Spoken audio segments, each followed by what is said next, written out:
Bismillahirrahmanirrahim. Assalamualaikum warahmatullahi wabarakatuh. Apa kabarnya teman-teman semua? Semoga dalam keadaan sehat walafiat dimanapun teman-teman berada.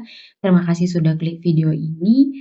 Pada video pembelajaran kali ini kita akan belajar mengenai regresi linear sederhana, yang mana sebelumnya teman-teman sudah mempelajari mengenai korelasi atau alat ukur yang bertujuan untuk mengukur suatu hubungan antar variabel. Sekarang kita akan mempelajari regresi linear sederhana yang mana merupakan alat untuk mengukur pengaruh suatu variabel. Jadi bedanya korelasi itu untuk mengukur hubungan, kalau regresi untuk mengukur pengaruh. Kayak gitu. Nah, regresi linear sederhana ini sendiri adalah salah satu teknik statistik yang bertujuan untuk mengukur pengaruh suatu variabel bebas atau biasa kita sebut dengan variabel independen, simbolnya X, terhadap variabel terikat atau biasa kita sebut dengan variabel dependen atau simbolnya Y yang sifatnya kuantitatif. Berarti data-datanya kita itu harus data-data yang berbentuk angka. Kayak gitu. Nah, dengan menggunakan analisis regresi linear sederhana ini, teman-teman bisa melakukan peramalan atas sebuah kondisi berdasarkan data statistik yang telah dikumpulkan. Kalau misalnya teman-teman muncul nih pertanyaan, jadi bedanya apa dong dengan korelasi? Korelasi kan dia cuma mengukur hubungan gitu, jadi kuat atau lemahnya suatu hubungan kita bisa pakai analisis statistik yang korelasi. Kalau kita mau mengukur pengaruh, baru kita menggunakan regresi. Nah, variabel yang mempunyai hubungan belum tentu punya pengaruh. Akan tetapi, variabel yang mempunyai pengaruh sudah pasti punya hubungan. Contoh kayak begini, dalam pilkada. Misalnya teman-teman punya orang tua ini mencalonkan, kayak gitu kan, jadi calon. Kemudian teman-teman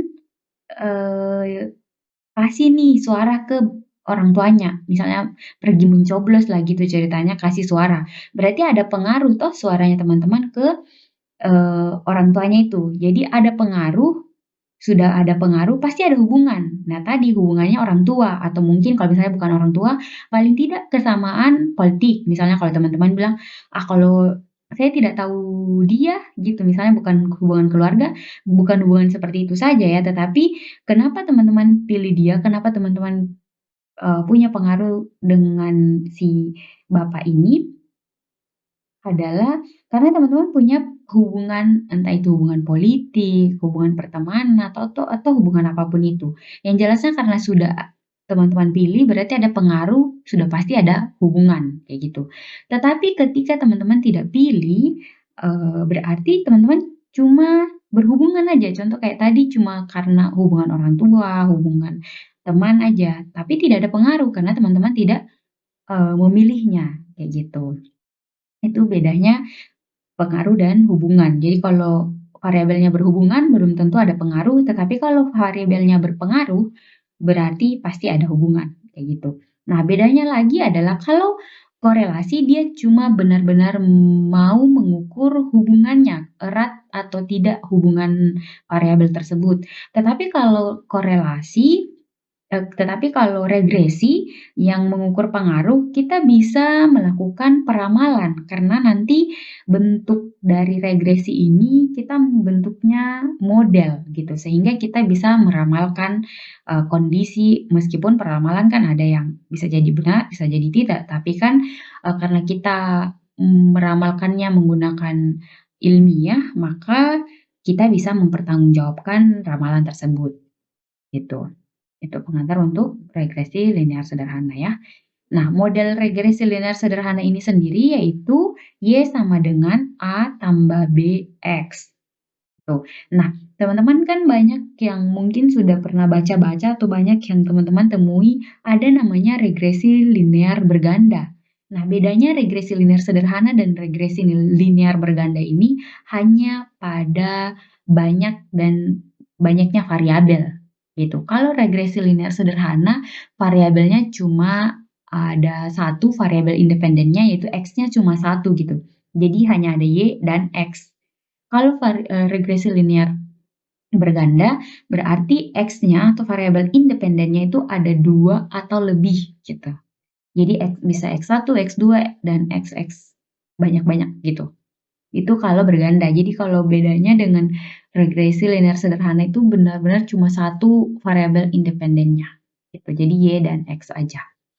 Nah, untuk mendapatkan model ini, model regresi linear sederhana ini, Y sama dengan A tambah BX, teman-teman harus cari dulu nilai B-nya. Nilai B-nya ini didapat dari N itu banyaknya data, atau misalnya banyaknya responden yang teman-teman kasih kuesioner.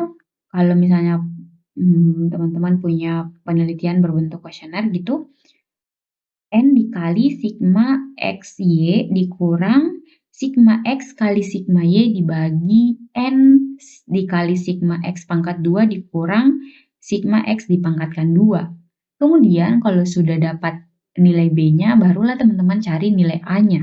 Nilai A itu yaitu sigma Y atau penjumlahan dari Y dikurang B kali sigma X dibagi dengan N.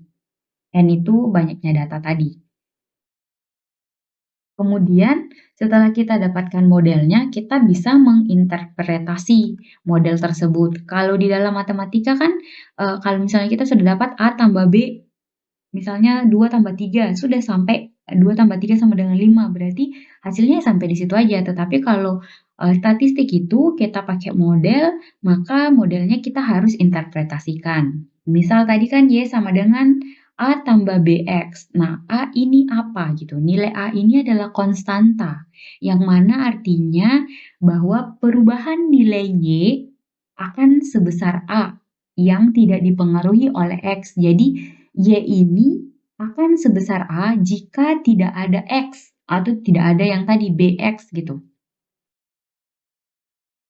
Kemudian nilai B ini adalah koefisien dari regresi X, artinya bahwa apabila X meningkat sebesar satu satuan, maka Y akan meningkat sebesar B dengan asumsi ceteris paribus. Ceteris paribus ini hal-hal lainnya dianggap tetap kayak gitu. Nanti pada saat masuk contoh mungkin teman-teman akan lebih paham ya.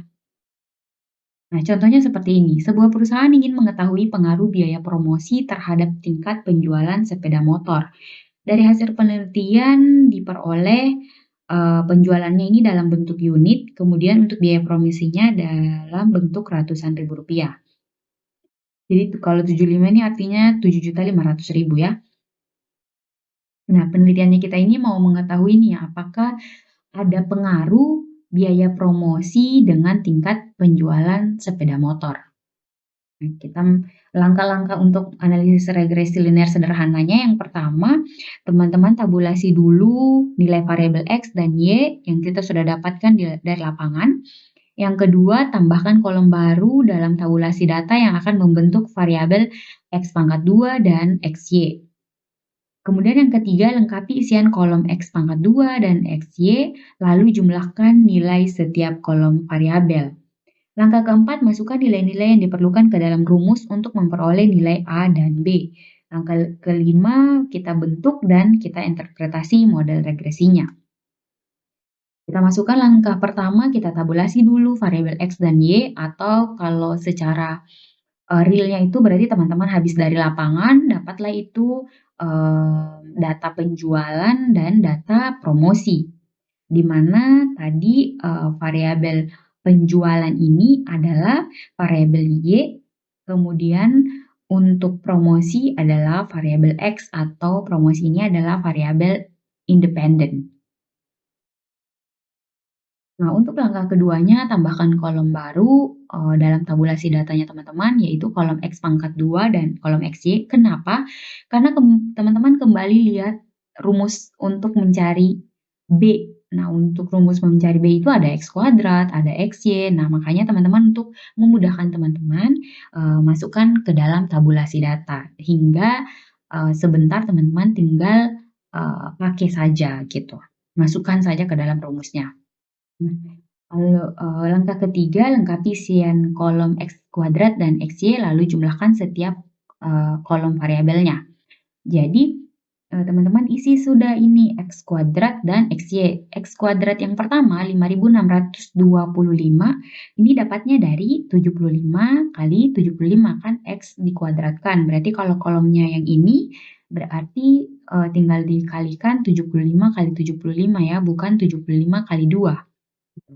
Untuk kolom XY di mana 33.750 ini didapat dari 75 dikali 450 gitu ya. Begitupun ke bawah seperti itu.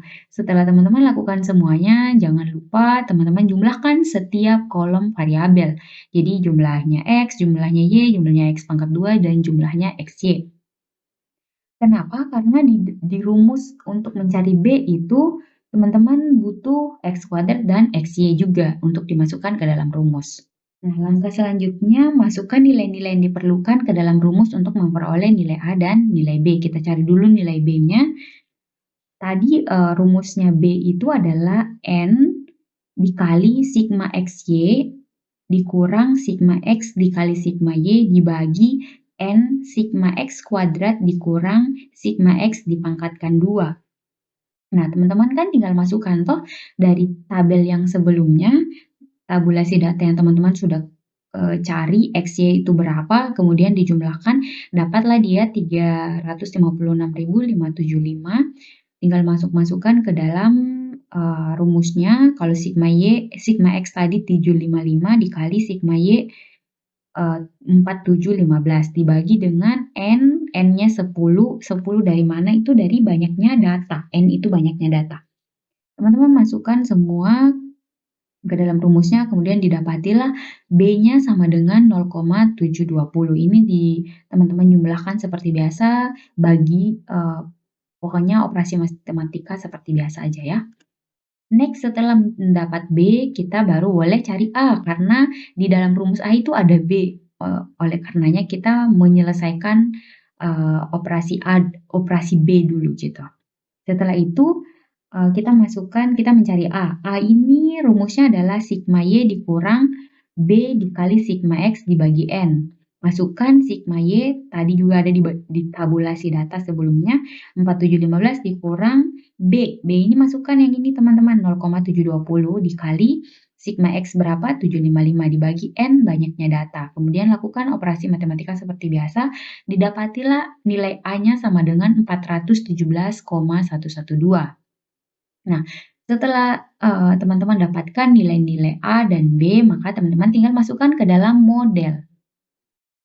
Nah, modelnya jadinya Y sama dengan 417,112, itu tadi A kan, A-nya 417,112, ditambah B, B-nya 0,720 X. Kan rumusnya tadi atau modelnya tadi adalah Y sama dengan A tambah BX.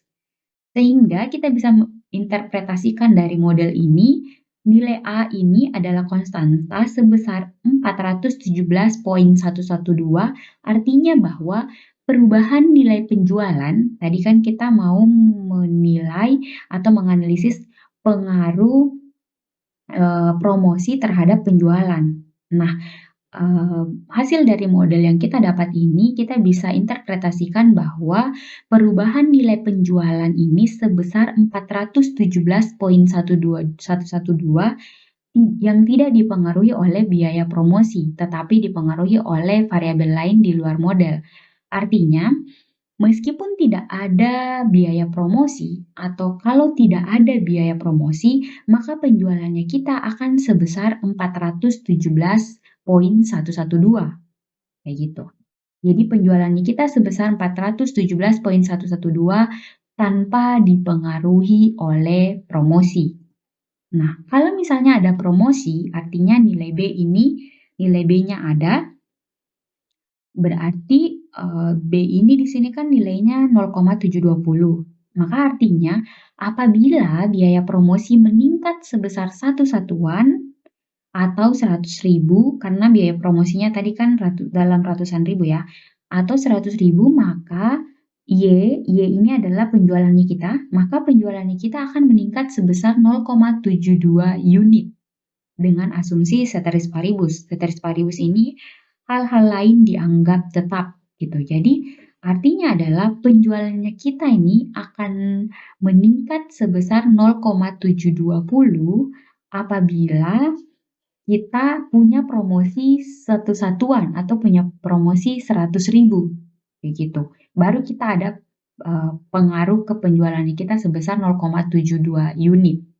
Jadi belum sampai 1 unit ya, kayak gitu. Kalau teman-teman mau lihat 1 unitnya, berapa unitnya berarti misal teman-teman kasih naik sampai, 10 satuan. 10 satuan kan berarti 1 juta, toh kalau ada promosi 1 juta maka teman-teman akan ada penjualan sebesar 7,2 unit, kayak gitu. Dengan asumsi, hal-hal lain dianggap tetap atau ceteris paribus, seperti itu.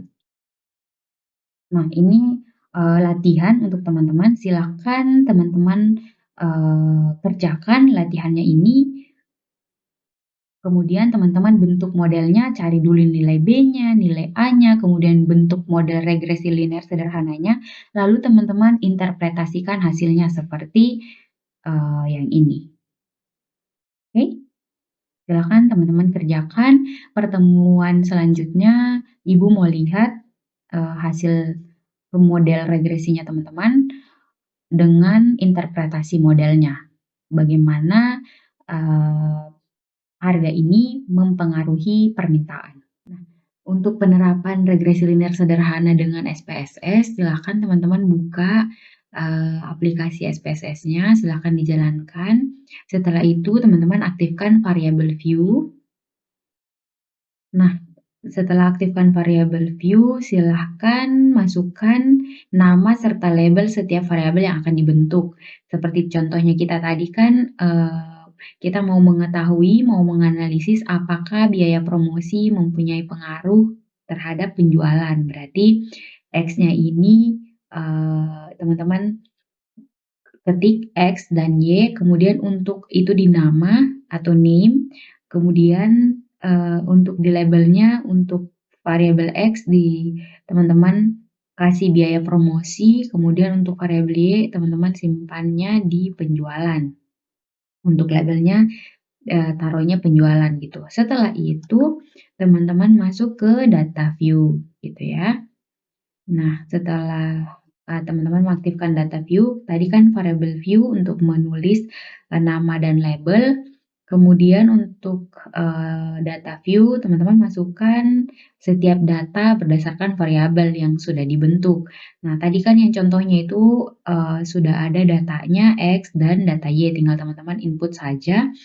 Setelah itu teman-teman klik analyze, setelah semua data sudah dipastikan sudah benar dan sudah ter-input semuanya, teman-teman klik analyze, kemudian regression, lalu linear. Setelah teman-teman, klik analyze, regression, dan linear, maka akan terbuka pop-up linear regression, lalu pindahkan teman-teman punya variabel ke masing-masing misalnya X itu kan variabel independen, berarti, untuk, yang X, variabel X atau biaya promosi ini teman-teman klik, lalu klik yang tanda panah ke independen, karena variabel X kan variabel independen. Kemudian untuk variabel Y atau penjualan, teman-teman klik lagi di penjualan, lalu teman-teman pindahkan ke variabel dependen, ke kolom dependen. Pakai panah yang ini ya. Kemudian setelah itu klik OK, lalu akan keluar output regresi yang sudah siap diinterpretasi. Nah, sama kayak tadi kalau teman-teman, benar dalam menginput datanya lengkap, maka output regresi yang siap diinterpretasi ini akan punya nilai yang sama dengan yang kita sudah hitung secara manual. Teman-teman perhatikan di coefficients ini, koefisien, di situ nilai konstannya sama kan dengan yang kita hitung manual yaitu 417,112 dan biaya promosinya juga sama yaitu 0,720. Nah, dengan demikian untuk menghitung regresi linear sederhana ini, yang penting benar cara memasukkan datanya, maka baik itu manual maupun dengan SPSS, dengan aplikasi SPSS akan kita dapatkan model yang, sama gitu, akan kita dapatkan model yang sama dan kita bisa interpretasikan, seperti itu. Nah, kembali ke teman-teman punya latihan, latihan yang ini latihannya, apakah ada pengaruh harga terhadap permintaan, maka, teman-teman, hitung dulu secara manual, seperti yang rumus yang sudah Ibu jelaskan tadi, kemudian masukkan ke dalam SPSS-nya. Jadi yang teman-teman kumpul itu adalah, hasil perhitungan manual dan hasil output SPSS yang teman-teman sudah masukkan, kemudian interpretasikan juga hasilnya gitu ya. Oke, ada kalau misalnya ada pertanyaan silahkan teman-teman, DM Ibu atau via WhatsApp juga boleh. Oke, terima kasih banyak. Assalamualaikum warahmatullahi wabarakatuh.